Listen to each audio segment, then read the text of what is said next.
What's going on, guys? Welcome back to Pawpaw's Speed Shop.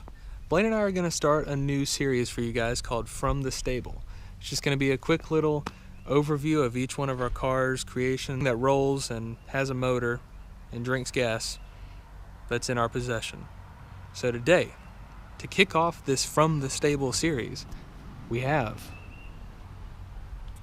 the lovely, the glorious, and the luxurious 1968 Chrysler New Yorker.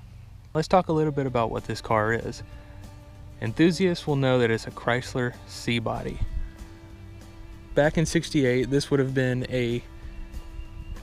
considered a mid-priced luxury vehicle. So somewhere in the neighborhood of, someone will correct me on this, probably $3,500. I think the Newports, which was a lower trim, would have gone for somewhere around $3,300 to $3,400, and then your top end, 300, probably would have gone for somewhere just over $4,000. So this was not the bottom, it was not the top, it was not a four-door hardtop. This was the more family man style four-door sedan. You can see it has a B-pillar. But what was Chrysler doing back in the day? In 1968, they were encouraging everybody to move up to Chrysler. Why are so many people moving up to Chrysler? Guys, this is comfort that Matthew McConaughey does not know about. I mean, just look at the seat. Let's talk about the seat. Check this out. The optional 3-in-1 divided front seat. 5-way adjustable power driver seats.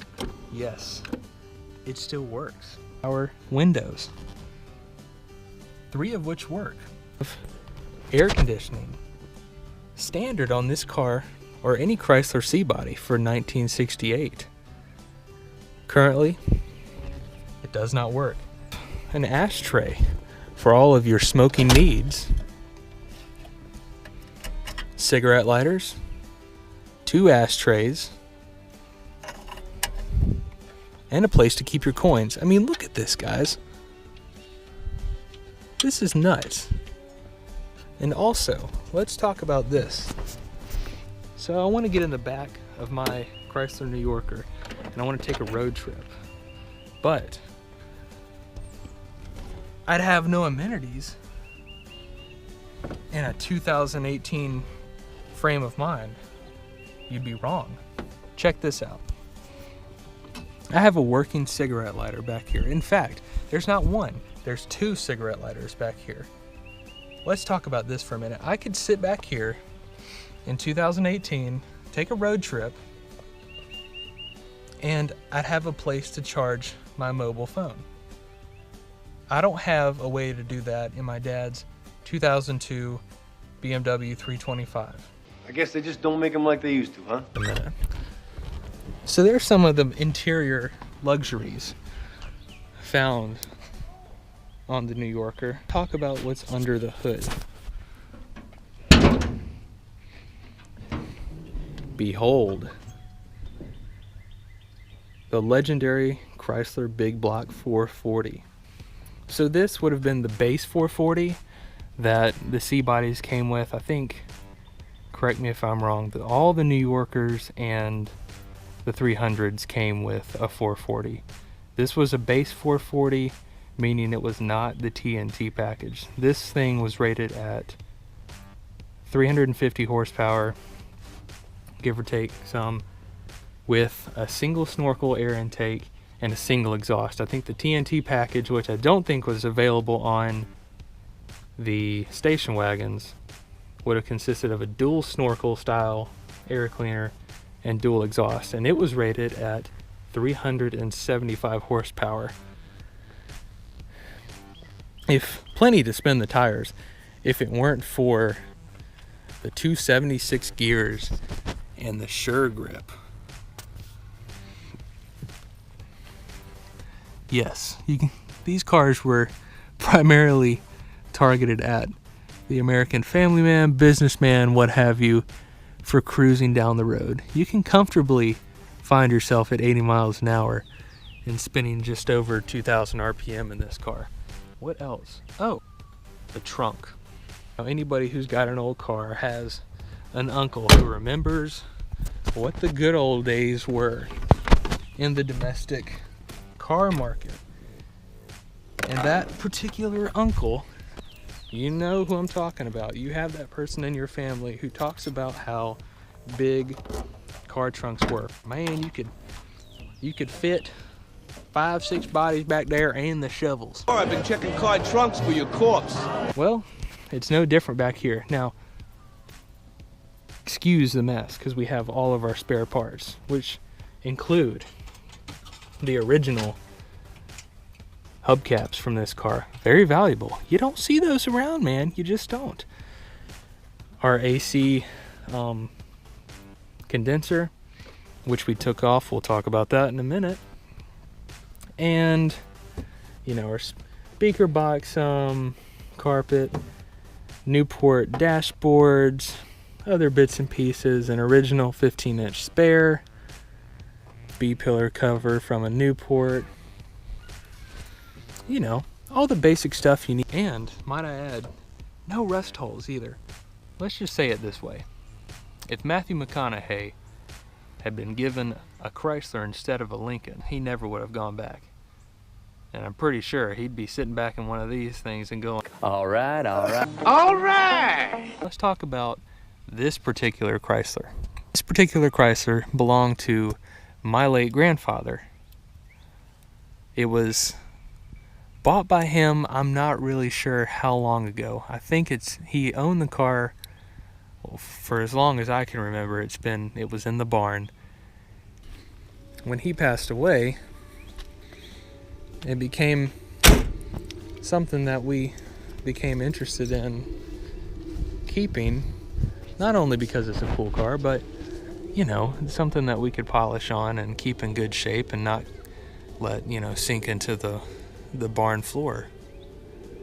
Well, we became first interested in it because Dad knew that this car existed, and he knew it had a 440 in it, and not just a smog motor 440. It had a 68 440, which is the one that you want.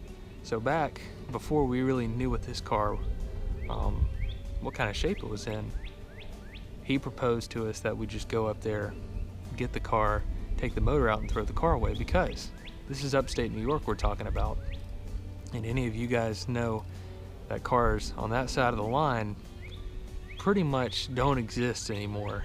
Last summer we decided to go up and get the car. Grandma gave us the car, and we were going to try to drive it home. And we mentioned this a little bit in our first video.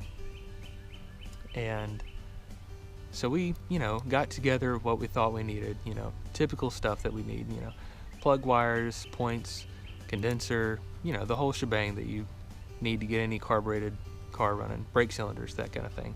So we went up there. Our idea was we were going to spend 2 or 3 days working on it, get it running. We knew it would run because a couple months earlier we had been up there and we got it running, and I drove it out with my cousin Jake, and we washed the car, we looked it over, we drooled a little bit, and then we put the car back. But so we get up there, we get it running. It seems like it's going to be a pretty successful trip. I mean, you know, transmission's not screwed up, the engine sounds healthy. We drive it a little bit up there, and then we set off to come from New York to upstate South Carolina. And we got to Erie, Pennsylvania, and we could not keep the car cool to save our lives. And what we discovered was, and this is something we should have foreseen before setting out on this adventure. So after we ran it for, you know, 130 miles, you take the cap off and you could see that the rows were completely coked over, and there was just no cooling going on in the car at all. And that day in, I guess it was June, and on the way home, you can't just walk into an AutoZone or a O'Reilly and expect them to have a radiator for a Chrysler C-body. So we left the car in Erie, Pennsylvania. It was a hard thing to do. We drove home because we had no trailer, and that was the other thing. We couldn't find a trailer wide enough at U-Haul, Penske, what have you, that was wide enough for this car. So we were really up the creek without a paddle. We thought about a dolly. Dad didn't really want to have this big car chasing a regular GMC 1500 truck down the hills in West Virginia. So we left it. We came back with a trailer. We got the car home. And from there, guys, we've just been enjoying the heck out of it. It is so cool just to have something like this, just to enjoy, not to have to rely on it every day, but just to enjoy. It's you know, you don't, I'm going to sound like a broken record here, but you don't see cars like this. So, what are our plans for it? Well, this car is affectionately referred to as Sweet Tilly. The next morning, they unveiled Sweet Tilly, a real sweetheart with a leaded body, a hot engine, and racing shocks. Dukes of Hazzard enthusiasts will know that Sweet Tilly was Jesse's runner, moonshine runner. I'm not talking about Black Tilly. I'm not talking about the one from the days of Shine and Roses. I think that's, what is that, season 2, 3, something like that. I'm talking about Sweet Tilly from High Octane. Now, of course, you Dukes enthusiasts will know that Sweet Tilly was, I believe, a Ford LTD. I know that. This is not a Ford LTD, but look at this thing, guys.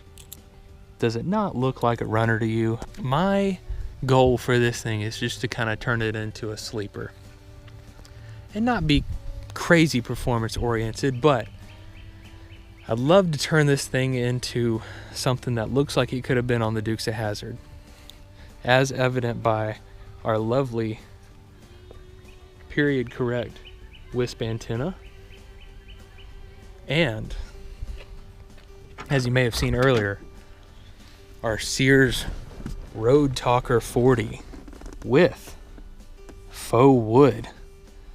So let's go for a drive in the New Yorker, shall we? Hold on. Get that pump just right. Yeah. There she goes. Certain sounds take you straight back to the Dukes. I mean, that starter, same starter that was on the General. It's basically a General, guys. Ah. 12 miles an hour and we're already in second gear. The mighty 727. And of course, anybody knows that with a car like this, skinny steering wheel, flat windowsill, you gotta roll the window down, you gotta have your arm parallel with the ground. You can't do that in cars today. Windows seem to be up here. And I get it, love new cars. But there's just something that's so simple about this. It's just really refreshing. And I think that's why, you know, that's why any generation chooses a car to restore or keep around. It just sends you back to a different time when the world was a different place. You know, like I said, this was my grandfather's car. And, you know, one of the things that Grandma hoped that we would do was, you know, never change it that much, which I think we'll do within reason. But certainly always keep it. And, you know, because like my mom said the first time we drove it home, drove it in the driveway, she said she saw my grandfather in it, you know, because he had so many of these, you know, late 60s Chrysler. Certainly, we always want to keep in mind where the car came from, and we'll certainly never stray from that. You guys tell me in the comments, what would you like to see us do with it? I mean, I think at some point, you know, Blaine's even talked about finding another hood for this thing that we can cut a hole in and put a supercharger on. Coming up next, I really hope soon we can fund some tires for this thing. If you're still here, we appreciate you watching the show. Give us a like if you liked what you saw. Consider subscribing and turning those notifications on so you see when we post new videos to the YouTube channel. With that being said, I hope you enjoyed this installment of From the Stable on Pawpaw Speed Shop. We hope to see you guys next time.